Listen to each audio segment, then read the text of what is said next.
So, ji students, vitamins. What are vitamins? Vitamins are organic components in food that are needed in very small amount for growth and maintaining good health. ये क्या होते हैं? Basically these are organic components, organic molecules हैं, जैसे हमने बाकी पढ़े हैं carbohydrates, proteins, lipids, nucleic acids. तो इसी तरह ये भी जो है ना वो ऑर्गेनिक मॉलिक्यूल्स हैं, ऑर्गेनिक कंपोनेंट्स हैं हमारी बॉडी के, जो कि हमें बहुत स्मॉल अमाउंट में चाहिए होते हैं, लेकिन they are essential for our growth and maintaining our good health. लेकिन ये बहुत ज़्यादा इसेंशियल होते हैं, बहुत ज़रूरी होते हैं हमारी ग्रोथ के लिए और हमारी हेल्थ को मेंटेन करने के लिए। The word vitamin comes from the Latin word vita means life. तो वाइटामिन का जो लफ्ज़ है वो एक लैटिन वर्ड से आया है, एक लातीनी लफ्ज़ से आया है, जिसका जो लातीनी वर्ड है वाइटा। तो वाइटा का मतलब होता है लाइफ, तो life maintaining. Vitamins are chemically unrelated organic compounds that cannot be synthesized in adequate quantities by humans and therefore must be supplied by the diet. तो ये जो vitamins होते हैं ये बेसिकली एक अनरिलेटेड ग्रुप है कंपाउंड्स का, जो एक दूसरे के साथ मिलते जुलते नहीं हैं। जैसे हम कहते हैं ना कि कार्बोहाइड्रेट्स हैं, तो हमें पता है कि कार्बोहाइड्रेट्स में क्या एल्डिहाइड ग्रुप होगा या कीटोनिक ग्रुप होगा, और साथ में कार्बन्स लगे हुए होंगे और हाइड्रोक्सिल ग्रुप्स होंगे। इस तरह हम न्यूक्लिक एसिड्स की बात करते हैं तो हमें पता है उसमें राइबोज होगा लाजमी, फैट और या डीऑक्सी राइबोज होगा, फॉस्फेट ग्रुप होगा और नाइट्रोजिनस बेस होगी।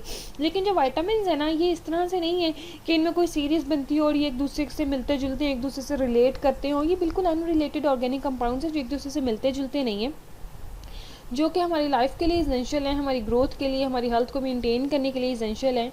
और ये हमारी बॉडी में, ह्यूमंस में अपने आप प्रोड्यूस भी नहीं होते, अपने आप सिंथेसाइज भी नहीं होते, और अगर होते भी हैं तो इतनी स्मॉल अमाउंट में सिंथेसाइज होते हैं कि वो जो है ना हमारे लिए वर्किंग कंडीशंस पे नहीं होती वो वाली अमाउंट। तो इस वजह से हमें इनको लाजमी तौर पे अपनी डाइट से जो है ना वो इनटेक करना पड़ता है।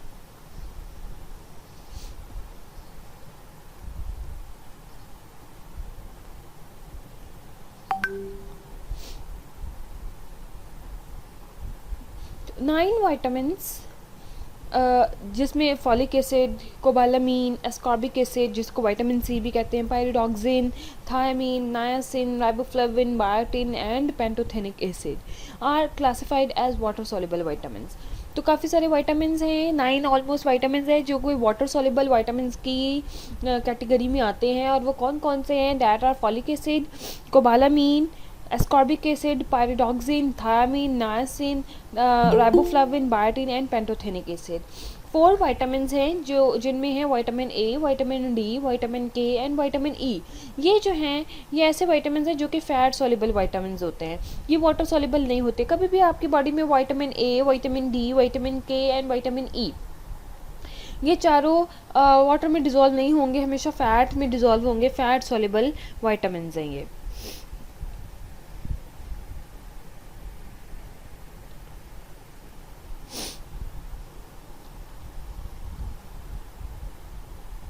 Vitamins are required in small quantities in diet because they cannot be synthesized in the body। तो चूँकि ये हमारी बॉडी को बहुत स्मॉल क्वांटिटी में चाहिए होते हैं, लेकिन ये हमारी बॉडी में बनते नहीं है, इसलिए हमें इनको जो है ना वो डाइट के थ्रू लेना पड़ता है। Water soluble vitamins can not be stored in human tissues.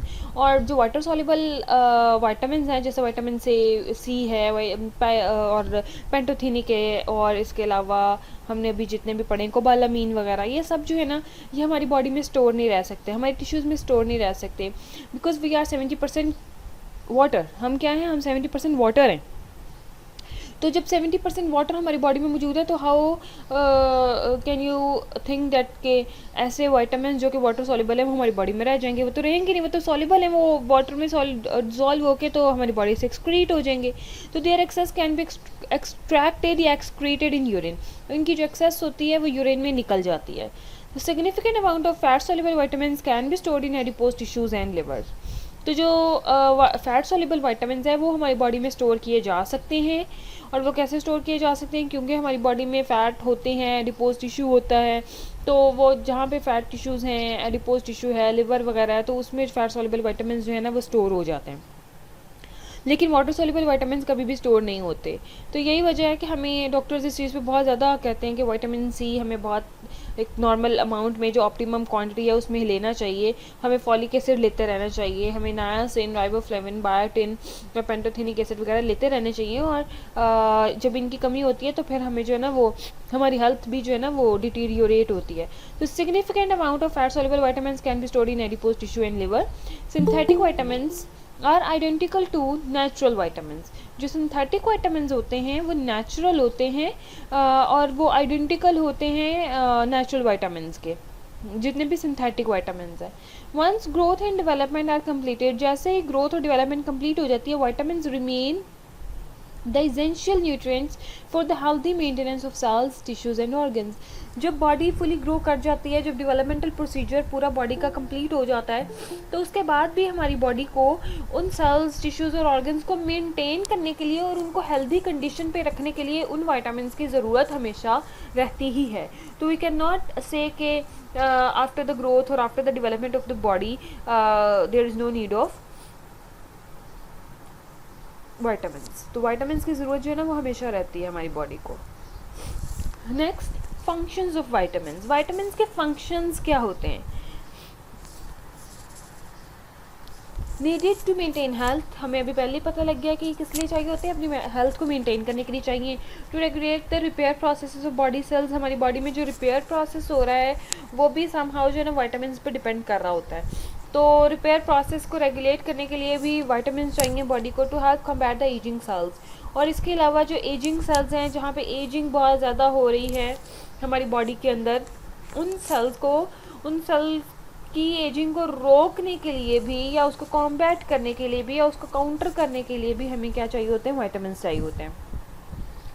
इसलिए कहते हैं आजकल तो वैसे भी बहुत ज़्यादा इस चीज़ का हो गया कि मल्टी वाइटामिन ज़रूर खाएं हेल्दी स्किन के लिए और हेल्दी बॉडी के लिए। तो vitamin are required to perform specific cellular functions. For example, many of the water soluble vitamins are precursors of coenzymes. Vitamin जो है वो हमारी बॉडी को बहुत स्पेसिफिक कुछ सेलुलर फंक्शंस हैं उनको परफॉर्म करने के लिए भी चाहिए। जैसे कि वाटर सॉल्युबल वाइटामिन हैं वो प्रिकर्सर होते हैं किसके? कोएंजाइम्स के। Coenzymes for example NAD, FAD, तो nicotinamide adenine dinucleotide, flavin adenine dinucleotide. तो ये जो कोएंजाइम्स हैं, इन कोएंजाइम्स को प्रोड्यूस करने के लिए वाइटामिन जो हैं वो प्रिकर्सर के तौर पे काम आते हैं। Vitamins help the digestion and utilization of mineral salts and carbohydrates in the body।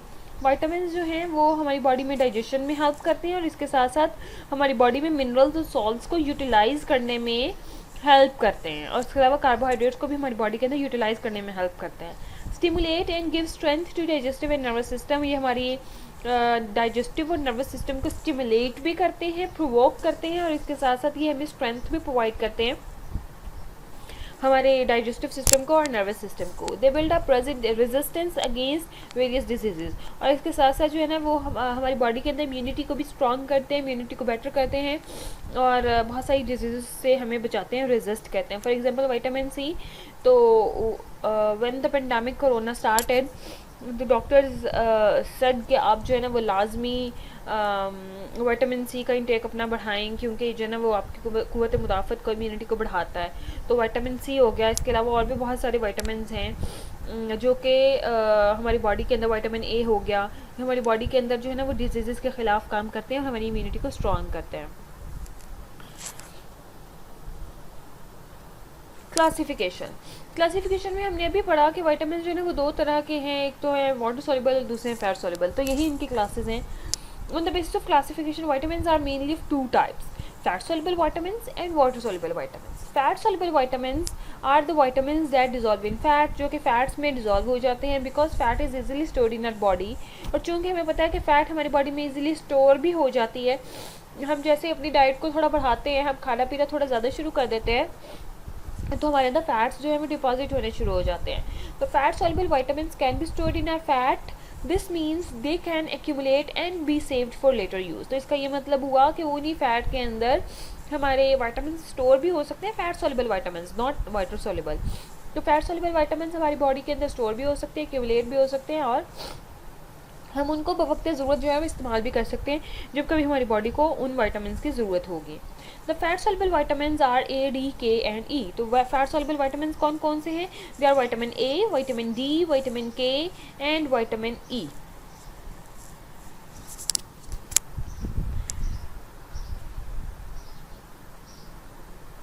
Okay ji, now water soluble vitamins. What are water soluble vitamins? These are the vitamins which are basically dissolved in water.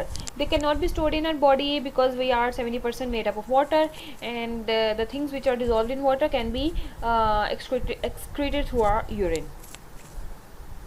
So vitamins, they dissolve in water because our body is a water environment. These vitamins can move through our body pretty easily, and they can also be flushed out by kidneys. तो हाँ, एक फ़ायदा ज़रूर है water soluble vitamin का कि चूँकि हम जो है ना वो वाटर इन्वायरमेंट है हमारा सारा का सारा हमारी बॉडी के अंदर, तो ये इजीली मूव कर जाते हैं, इजीली मूव कर सकते हैं एक जगह से दूसरी जगह हमारी बॉडी के अंदर। लेकिन चूँकि वाटरी हैं, वाटरी सब्सटेंस है, वाटर में डिजॉल्व हो जाते हैं, तो फिर ये जो ना किडनीज के थ्रू जो है ना वो हमारी बॉडी से फ्लश्ड आउट भी हो जाते हैं। Water soluble vitamin include the B complex vitamin and vitamin C. Vitamin जो वाटर सोल्युबल वाइटामिन है उनमें कौन कौन से वाइटामिन आते हैं? उनमें सारे बी कॉम्प्लेक्स के जो वाइटामिन है B1, B2, B3 एंड इस तरह, एंड वाइटामिन सी। तो ये सारे वाइटामिन जो हैं वो वाटर सोल्युबल वाइटामिन है। There are 8 B vitamin including B1, B2, B3, B5, B6, B7, B9 and B12। तो 8 जो है ना B vitamin B1, B2, B3, B5, B6, B7, B9 and B12. So these are the vitamins which are basically water soluble vitamins, and vitamin C as well. So here is the diagram. Vitamins classification chart है। Vitamins एक तरफ हमारे पास water soluble vitamins हैं on the left hand side, and on the right hand side are fat soluble vitamins. Fat soluble vitamins में we know that vitamin A, vitamin D, vitamin K and vitamin E come। और vitamin A जो है वो basically क्या कहलाता है? वो basically retinol और बीटा कैरोटीन्स होते हैं। रेटिनोल और रेटिनॉइड्स और इस तरह के जो डेरिवेटाइज्ड होते हैं वो भी सारे विटामिन ए में आता है। विटामिन डी क्या है? ये कॉलीकैल्सिफेरोल होता है। विटामिन के क्या है? ये फिनाइल क्विनोन्स होते हैं। और विटामिन ई क्या है? ये टोकोफेरोल्स होते हैं। वाटर सोल्युबल विटामिन में दो तरह के विटामिन आते हैं, नॉन बी कॉम्प्लेक्स और B complex. Non B complex में हमें पता है कि ओनली सिर्फ एस्कॉर्बिक एसिड आता है जिसको विटामिन सी भी कहते हैं। बी कॉम्प्लेक्स में हमारे पास 3 टाइप्स के फर्दर जो हैं वो विटामिन आते हैं। एक होते हैं एनर्जी रिलीजिंग विटामिन, दूसरे होते हैं हेमेटोपोइटिक विटामिन और तीसरे होते हैं अदर्स। एनर्जी रिलीजिंग विटामिन में थायमीन आता है जिसको विटामिन B1 कहते हैं, राइबोफ्लाविन आता है जिसको विटामिन B2 कहते हैं, नायसिन आता है जिसको विटामिन B3 कहते हैं, बायोटिन आता है और पेंटोथेनिक एसिड आते हैं। हेमेटोपोइटिक विटामिन में बी कॉम्प्लेक्स विटामिन में फोलिक एसिड आता है और विटामिन B12 आता है। और अदर में पायरिडॉक्सिन आता है जिसको विटामिन B6 कहते हैं, पायरिडॉक्सिल आता है और पायरिडॉक्सामीन आता है। तो ये सारे के सारे विटामिन हैं जो कि बी कॉम्प्लेक्स में आते हैं। नॉन बी कॉम्प्लेक्स में सिर्फ विटामिन सी आता है। B complex and non B complex दोनों वाटर सॉल्युबल होते हैं। इसके बाद जो फैट सॉल्युबल हैं वो vitamin A, D, K and E होते हैं।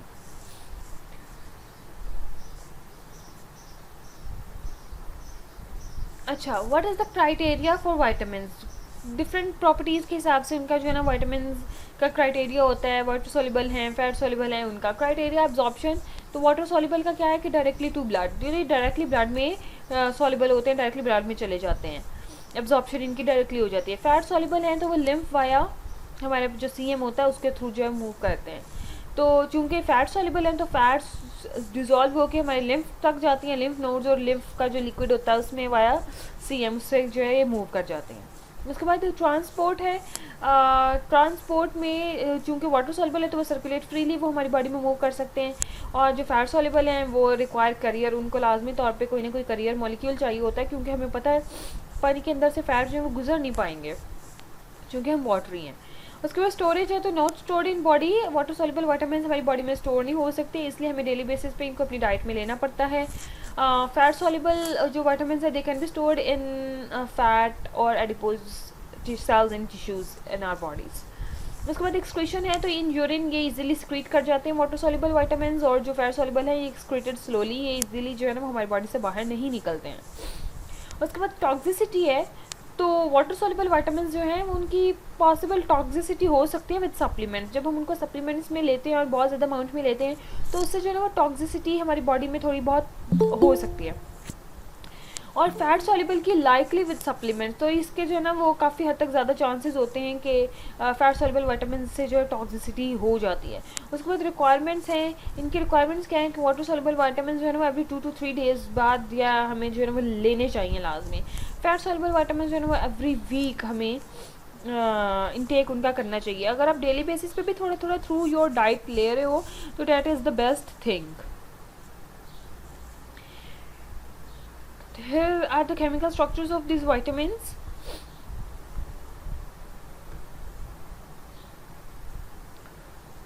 Fat soluble vitamin or vitamin A. Now the details of each vitamin.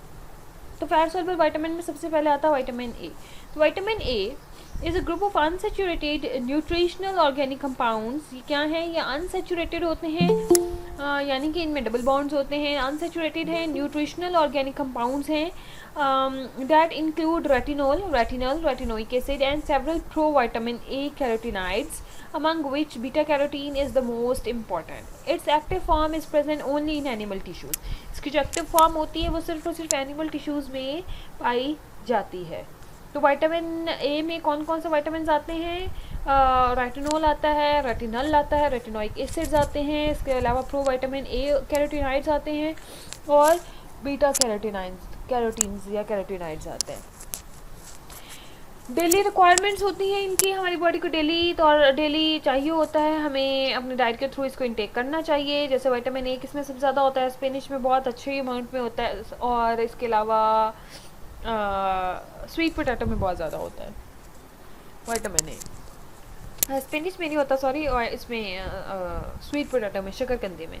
Man and women में कितनी चाहिए होती है, 600 चाहिए हमें, और प्रेगनेंसी और लैक्टेशन अगर पीरियड में है कोई वुमेन तो उसको 950 माइक्रोग्राम चाहिए, मिलीग्राम सॉरी चाहिए, और इन्फेंट्स में कितनी चाहिए 350 से, और चिल्ड्रन में 600 मिलीग्राम्स तक चाहिए।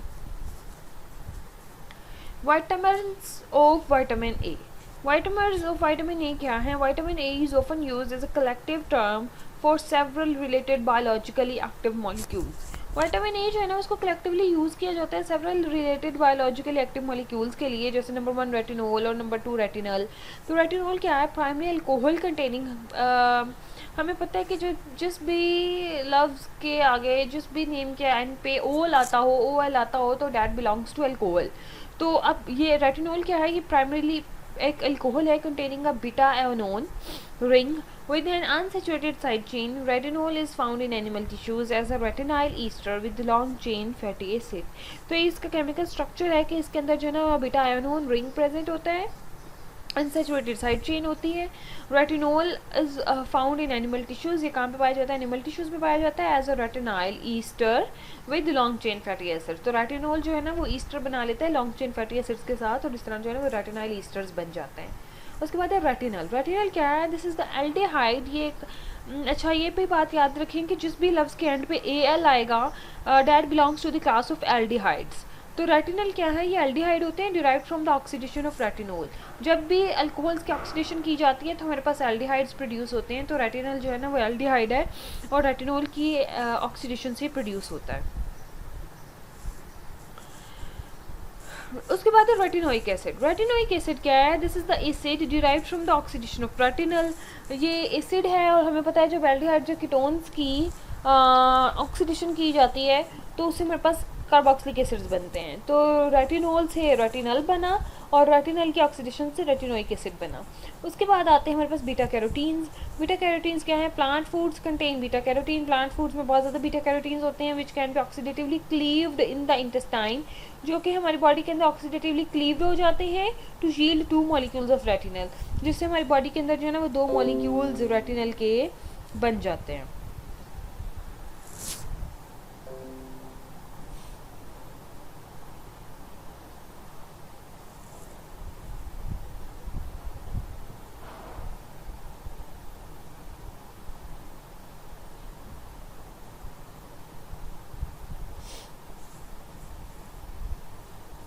Dietary sources of vitamin A. Vitamin A के डाइट्री सोर्सेज में कैरेट्स, पपाया बहुत अच्छा होता है, squash, apricots, peaches, broccoli, fish, eggs and cheese, sweet potato, mangoes, melon, avocado और papers.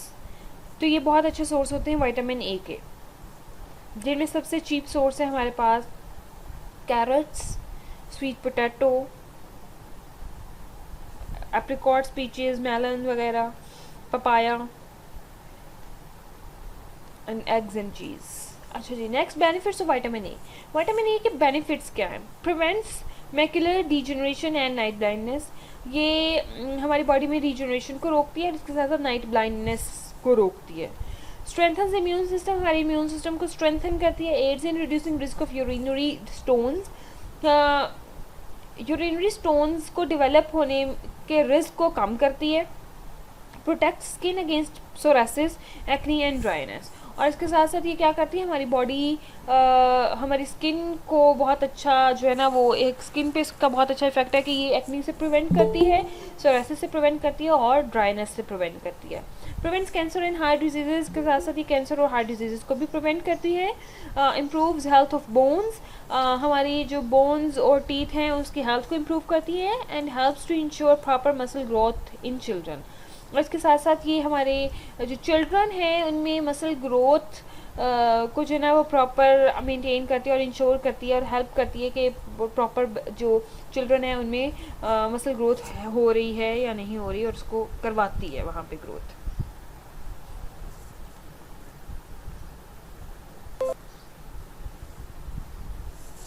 Absorption and transport of vitamin A. Vitamin A की absorption और transport क्या है? ट्रांसपोर्ट टू द लिवर, ये लिवर में ट्रांसपोर्ट की जाती है। Retinyl esters present in the diet are hydrolysed in the intestinal mucosa releasing retinol and free fatty acids. Functions, तो फंक्शंस क्या है? ग्रोथ में इन्वॉल्व होता है, इम्यून फंक्शन में इन्वॉल्व होता है, maintenance of epithelial cells, visual cycle, embryonic development and reproduction, haematopoiesis, the production of blood cells and platelets and antioxidant activity. Dietary deficiency बहुत इंपॉर्टेंट है कि अगर विटामिन ए की डाइटरी डेफिशिएंसी हो जाए, हमारी डाइट में प्रॉपर विटामिन ए अगर हम इंटेक नहीं कर रहे तो फिर क्या होगा? Vitamin A administered as retinol और retinyl esters is used to treat patients who are deficient in the vitamin. Night blindness is one of the earliest signs of vitamin A deficiency. तो जिस किसी को भी नाइट ब्लाइंडनेस हो रही है तो वो अर्लीस्ट साइन होता है इस चीज़ का कि विटामिन ए जो है वो डेफिशिएंसी है आपकी बॉडी में। Acne and psoriasis, dermatological problem such as acne and psoriasis are effectively treated with retinoic acids और इट्स डेरिवेटिव्स। और हमारी जिन लोगों को बहुत ज़्यादा एक्ने की प्रॉब्लम होती है, सोरासिस की प्रॉब्लम होती है, तो डर्मेटोलॉजिकल प्रॉब्लम्स इस तरह की जो हैं उनको हम बहुत एफिशिएंटली ट्रीट कर सकते हैं थ्रू रेटिनोइक एसिड और रेटिनोल्स के डेरिवेटिव्स के थ्रू। टॉक्सिसिटी ऑफ रेटिनोइड्स क्या है? Vitamin A, excessive intake of vitamin A produces a toxic syndrome called hypervitaminosis A. अगर बहुत ज़्यादा अमाउंट में हम विटामिन ए अपनी इंटेक कर लेंगे तो बॉडी में कंडीशन, एक टॉक्सिक कंडीशन हो सकती है जिसको कहते हैं hypervitaminosis A. Amongst exceeding 7.5 milligram per day of retinol should be avoided. तो एक दिन में 7.5 मिलीग्राम पर डे से ऊपर तो कतई नहीं जाना चाहिए। 7.5 मिलीग्राम इज़ टू मच। आपको विटामिन ए की जो क्वांटिटी चाहिए होती है डेली बेसिस पे वो हार्डली मेरा ख्याल है 0.25 टू 1 मिलीग्राम तक होती है, इससे ज़्यादा नहीं होती है। क्लिनिकल इंडिकेशंस और सिम्टम्स क्या हैं? Although chemically related retinoic acid and retinol have distinctly different therapeutic applications. Retinol and its precursor are used as dietary supplements, whereas various forms of retinoic acid are useful in dermatology. Symptoms of vitamin A: increased visual threshold, dryness of cornea. Vitamin A अगर बहुत ज़्यादा ले लिया है तो उससे क्या symptoms आ सकते हैं? ड्राइनेस आ सकती है, स्पेशली आइज़ में ड्राइनेस, स्किन की ड्राइनेस, और ये इस तरह की जो है ना वो कंडीशंस का सामना करना पड़ सकता है। ओके, विटामिन ई से तो हम सब फेमिलियर हैं बहुत ज़्यादा। अभी तो विटामिन ई के लिए ऐड भी आ रही है कि healthy skin with vitamin E. तो विटामिन ई क्या है? Consist of 8 naturally occurring tocopherols of which alpha tocopherol is the most active. तो ये नेचुरली 8 टोकोफेरोल्स होते हैं, उनमें से जो अल्फा टोकोफेरोल होता है विटामिन ई का वो बहुत ज़्यादा जो है ना वो एक्टिव होता है। The word tocopherols is derived from the 2 word toco meaning childbirth and pheros meaning to bear. तो टोकोफेरोल जो है ना वो 2 लफ्ज़ से निकला है, और टोको का मतलब होता है चाइल्ड बर्थ और फिरोस का मतलब होता है बियर करना। तो extremely hydrophobic and exist in human plasma membrane. ये क्या होता है? एक्सट्रीमली हाइड्रोफोबिक है वाटर में डिजोल्व नहीं होता, वाटर हीटिंग है और हमारी प्लाज्मा मेम्ब्रेन में एग्जिस्ट करता है। They are naturally occurring antioxidants, ये नेचुरली अकरिंग एंटीऑक्सीडेंट्स हैं, बहुत अच्छे हैं इन सेंस एजिंग को रोकने में तो नहीं, एजिंग के साइंस एंड सिम्टम्स को प्रिवेंट करने में। It is yellow oily liquid freely soluble in fat solvent. ये येलो कलर का होता है, ऑयली लिक्विड होता है जो कि फ्रीली सॉल्युबल होता है फैट्स में। डाइटरी सोर्सेज क्या है विटामिन ई के? विटामिन ई के डाइटरी सोर्सेज में हमारे पास प्लांट ऑयल्स आते हैं, हमारे पास एवोकाडो आता है, कुक्ड स्पिनच आती है, पपाया आता है, इसके अलावा बेल पेपर्स आते हैं, ड्राइड एप्रिकॉट्स आते हैं, आलमंड्स आते हैं, तो और सनफ्लावर सीड्स आते हैं। तो ये सारे जो है ना गुड सोर्स ऑफ विटामिन ई है। Antioxidants such as vitamin E prevent cell damage by binding to the free radicals and neutralizing its unpaired electrons. अभी मैंने आपको बताया था कि एजिंग के साइंस एंड सिम्टम्स को प्रिवेंट करते हैं, तो वो बेसिकली करते क्या है? एंटीऑक्सीडेंट जो भी हैं, चाहे विटामिन ई है, चाहे कोई भी विटामिन है या कोई भी और एंटीऑक्सीडेंट है, तो ये एंटीऑक्सीडेंट्स बेसिकली हमारी बॉडी के अंदर जितने भी फ्री रेडिकल्स होते हैं और उनके ऊपर जितने भी अनपेयर्ड इलेक्ट्रॉन्स होते हैं उनको न्यूट्रलाइज कर देते हैं। तो जब वो न्यूट्रलाइज हो जाते हैं तो ऑक्सीडेटिव स्पीशीज़ हमारी बॉडी में नहीं होती हैं। तो जब ऑक्सीडेटिव स्पीशीज़ नहीं होती तो जो एजिंग का प्रोसेस है वो स्लो डाउन हो जाता है। एजिंग सबसे ज़्यादा हमारी बॉडी में होती ही ऑक्सीडेंट्स की वजह से है, तो उसके अगेंस्ट हमारी बॉडी के अंदर एंटीऑक्सीडेंट्स होने चाहिए। For example when vitamin E binds to oxygen peroxides or O2, they form an intermediate structure that is converted to alpha tocopherylquinone. A recent population-based study of antioxidants concluded that a diet rich in foods containing vitamin E might help protect some people against Alzheimer's disease. एक recent study भी हुई है एक population पे, जिसमें ये देखा गया कि वो लोग जो विटामिन ई का अच्छा इंटेक करते हैं अपने फूड में, ऐसे लोगों को अल्जाइमर्स डिजीज़ होने के खदशात जो हैं वो कम हो जाते हैं।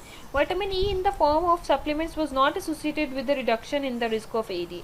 अगर आप विटामिन ई ले रहे हो और उसको सप्लीमेंट्स में ले रहे हो तो वो इससे कोई भी लिंक अभी तक साबित नहीं हुआ, कोई स्टडी ने अभी तक ये प्रूव नहीं किया कि सप्लीमेंट्स के थ्रू विटामिन ई को लेना जो है ना वो एडी के रिस्क को कम कर सकता है या नहीं कर सकता। तो अभी तक ऐसा है कि ये सप्लीमेंट्स लेना जो है ना वो इतना अच्छा नहीं है, तो आप डाइट ही अपनी अच्छी लें। Functions of vitamin E. Vitamin ई के फंक्शंस क्या है? Antioxidant, most powerful naturally existing powerful antioxidant है। फ्री रेडिकल्स स्कैवेंजर है, यानी कि फ्री रेडिकल्स को स्कैवेंज कर लेता है, खा लेता है, ख़त्म कर देता है। प्रोटेक्ट सेल मेम्ब्रेन्स को प्रोटेक्ट करता है। प्रोटेक्ट एलडीएल फ्रॉम ऑक्सीडेशन, जो लो डेंसिटी लिपोप्रोटीन्स हैं उनको उनके ऑक्सीडेशन को प्रिवेंट करता है। Protection of double bonds in polyunsaturated fatty acids, जो पॉलीअनसैचुरेटेड फैटी एसिड्स होते हैं पीयूएफए जो होते हैं उनमें डबल बॉन्ड्स को प्रोटेक्ट करता है। प्रिवेंशन ऑफ रेंसिडिटी, फैट्स को रेंसिड होने नहीं देता, ख़राब होने नहीं देता।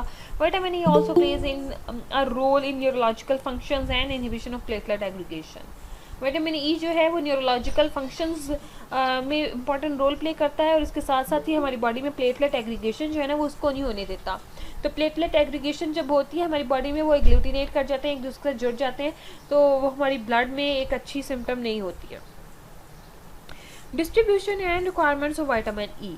विटामिन ई की डिस्ट्रीब्यूशन और रिक्वायरमेंट्स क्या हैं कि vegetable oils are rich sources of vitamin E, whereas liver and eggs contain moderate amount. तो सबसे ज़्यादा अच्छी अमाउंट विटामिन ई की किस में होती है? वेजिटेबल ऑयल्स में, ऑलिव ऑयल, सनफ्लावर ऑयल, इनमें बहुत अच्छी अमाउंट होती है।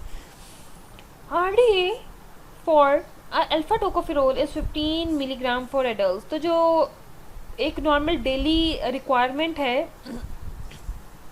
विटामिन ई की वो 15 मिलीग्राम है एडल्ट्स के लिए। The vitamin E requirement increases as the intake of polyunsaturated fatty acid increases. तो जैसे जैसे हमारी बॉडी में अगर पॉलीअनसैचुरेटेड फैटी एसिड्स इंक्रीज होते हैं तो उससे विटामिन ई की रिक्वायरमेंट भी इंक्रीज हो जाती है। डेफिशिएंसी ऑफ विटामिन ई अगर हमारी बॉडी में हो तो vitamin E deficiency is almost entirely restricted to premature infants. Vitamin E की डेफिशिएंसी कतई नहीं होनी चाहिए अपनी बॉडी में, ख़ास तौर पे प्रीमेच्योर इन्फेंट्स में। तो ऐसे बच्चे जो कि अपने वक्त से पहले जिनकी पैदाइश हो जाती है, फिर प्रीमेच्योर इन्फेंट्स में, उनमें तो इसको कतन नहीं होना चाहिए। वो बहुत एक बुरे जो है ना वो इफेक्ट्स डालती है इन्फेंट पे। In adults it is usually associated with defective lipid absorption और ट्रांसपोर्ट। एडल्ट्स में विटामिन ई की अगर डिफिशिएंसी हो तो उससे जो है ना वो लिपिड अब्जॉर्प्शन डिफेक्टिव हो जाता है और ट्रांसपोर्ट भी डिफेक्टिव हो जाती है। क्लिनिकल इंडिकेशंस क्या है? Vitamin E is not recommended for the prevention of chronic disease such as coronary heart disease और कैंसर। विटामिन ई को जो रिकमेंड नहीं किया जाता कि आप उसको जो है ना वो क्रॉनिक डिजीज़ को प्रिवेंट करने के लिए इस्तेमाल करो। For example coronary heart disease को प्रिवेंट करने के लिए या कैंसर को प्रिवेंट करने के लिए आप जो है ना वो विटामिन ई इस्तेमाल करो। Toxicity of vitamin E. Vitamin E is the least toxic of the fat-soluble vitamins and no toxicity has been observed at doses of 300 milligram per day. Vitamin E की जो टॉक्सिसिटी है ना वो बहुत कम है। Vitamin ई fat soluble vitamin में से सबसे ज़्यादा लेस टॉक्सिक विटामिन है। इसकी अगर जो डेली रिक्वायरमेंट से एक्सीड भी कर जाए ना इसकी क्वांटिटी और इसकी कंसंट्रेशन हमारी बॉडी में 300 मिलीग्राम पर डे तक भी पहुंच जाए फिर भी इसकी टॉक्सिसिटी देखने में नहीं आई। 300 मिलीग्राम से अबव हो तो कह सकते हैं कि शायद हो, लेकिन 300 मिलीग्राम तक इसकी कोई टॉक्सिसिटी नहीं होती बॉडी में। विटामिन डी से भी सब लोग फेमिलियर हैं। हमें पता है कि हमारी बॉडी में विटामिन डी खुद तो नहीं बनता, लेकिन इनडायरेक्टली बनाया जाता है थ्रू सनलाइट। तो सनलाइट जब हमारी बॉडी में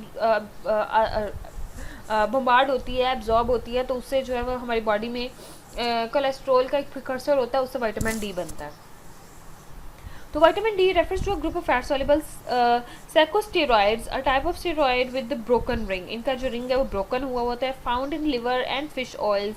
कहाँ पे सबसे ज़्यादा पाया जाता है? लिवर और फिश ऑयल्स में। और obtained by irradiating provitamin D with ultraviolet light and responsible for enhancing intestinal absorption of calcium, iron, magnesium, phosphate and zinc। तो ये कहाँ पे पाया जाता है? ये फिश और लिवर ऑयल्स में पाया जाता है। इसको हम प्रोविटामिन डी से भी बना सकते हैं, उसको इरेडिटेट करके। कैसे? अल्ट्रावायलेट लाइट से। और इससे जो है ना वो हमारी बॉडी में इंटेस्टाइनल एब्जॉर्प्शन बढ़ जाती है। किस किस चीज़ की? कैल्शियम की, आयरन की, मैग्नीशियम की, फॉस्फेट की और जिंक की। It is available in 2 forms. इसकी 2 फॉर्म्स होती हैं। एक होती है कोलकैल्सिफेरोल, जिसको विटामिन D3 भी कहते हैं, फाउंड इन एनिमल्स। ये एनिमल्स में पाया जाता है। Is made from 7 dehydro cholesterol in the skin of animals and humans. ये कैसे बनता है? ये 7 डिहाइड्रो कोलेस्ट्रोल से, मैंने बताया ना कि कोलेस्ट्रोल के एक डेरिवेटिव से बनता है। तो डिहाइड्रो कोलेस्ट्रोल से बनता है। जब उस पर सनलाइट डलती है तो हमारी स्किन में एनिमल्स की भी और ह्यूमंस की भी। उसके बाद है D2, जिसको एर्गोकैल्सिफेरोल भी कहते हैं, which is basically vitamin D2, जो कि प्लांट्स में पाया जाता है, not in animals and humans.